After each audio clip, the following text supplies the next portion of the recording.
26 जनवरी को हम देश में कॉन्स्टिट्यूशन डे या फिर कहूँ गणतंत्र दिवस मनाते हैं, लेकिन इसी डेट को क्यों सेलिब्रेट करते हैं? अब आप बोलोगे कि 26 को इम्प्लीमेंट हुआ था तो 26 को ही मनाएंगे ना, ये कैसी अजीब सी बात है। लेकिन हाँ, इसके पीछे एक बहुत बड़ी कहानी है कि हम 26 जनवरी में ही छुपा है इसका कई राज। तो चलो उसको डिकोड करते हैं। आप लोगों को याद तो होगा कि देश में एक साइमन कमीशन आया था ब्रिटेन से। उस कमीशन के अंदर 7 इंग्लिश मेंबर्स थे। इस कमेटी को भेजा गया था ब्रिटेन के द्वारा कॉन्स्टिट्यूशन रिफॉर्म्स के लिए, लेकिन इसमें एक भी इंडियन मेंबर नहीं था जो देश की बातों को समझ सके और डिसीजन ले सके। इसलिए ऑल ओवर द इंडिया में प्रोटेस्ट होना चालू हुए। ये नारा दिया गया साइमन गो बैक, और ये नारा हमारे प्यारे लाला लाजपत राय जी ने दिया था। इसी टाइम लखनऊ के अंदर नेहरू जी, जीबी पंत और लाला लाजपत राय ब्रिटिशर्स के अगेंस्ट में साइमन कमीशन के लिए प्रोटेस्ट कर रहे थे। तभी वहां पर लाला लाजपत हो गया और वो शहीद हो गए। लेकिन उन्होंने अपनी आखिरी समय में भी एक बात बोली कि मेरे शरीर पर पड़ी एक एक लाठी अंग्रेजों के कफन की कील बनेगी। लॉर्ड बर्किनहेड ने कांग्रेस लीडर्स को एक चुनौती दे दी कि तुम एक कॉन्स्टिट्यूशन तो बना के दो जिसमें कि मुस्लिम लीग और बाकी सब पॉलिटिकल सेक्शन एक्सेप्ट करें। लॉर्ड बर्किनहेड को आंसर देने के लिए ऑल पार्टी मीटिंग होती है। फरवरी 1928 को एक कमेटी बना दी जाती है जिसमें कि मोतीलाल नेहरू, सुभाष चंद्र बोस, तेज बहादुर सप्रू, MS एने, मंगल सिंह, अली इमाम, शोएब कुरैश, GR प्रधान जैसे लीडर्स थे। रिपोर्ट अगस्त 1928 में बनकर रेडी हो जाती है जिसको नाम दिया जाता है नेहरू रिपोर्ट। सबने डोमिनियन स्टेटस की डिमांड रखी, वहीं लेकिन सुभाष चंद्र बोस और जवाहरलाल नेहरू ने कंप्लीट इंडिपेंडेंस की डिमांड रखी। मोहम्मद अली जिन्ना ने भी अपनी 14 डिमांड रखी जिसको दिल्ली प्रपोजल बोला गया। उसी साल दिसंबर में 1928 में कैलकाटा सेशन होता है। रिपोर्ट अप्रूव भी हो जाती है,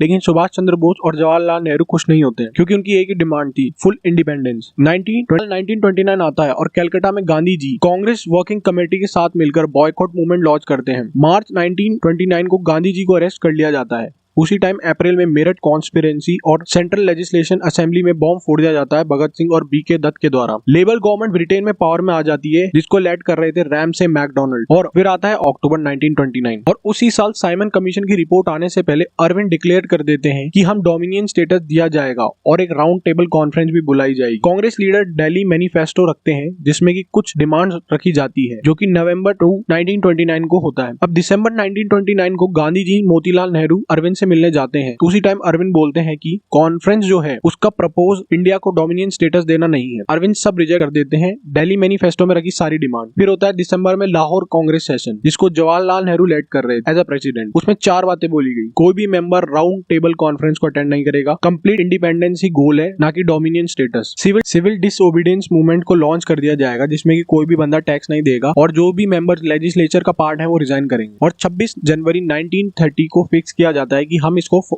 इंडिपेंडेंस डे मनाएंगे।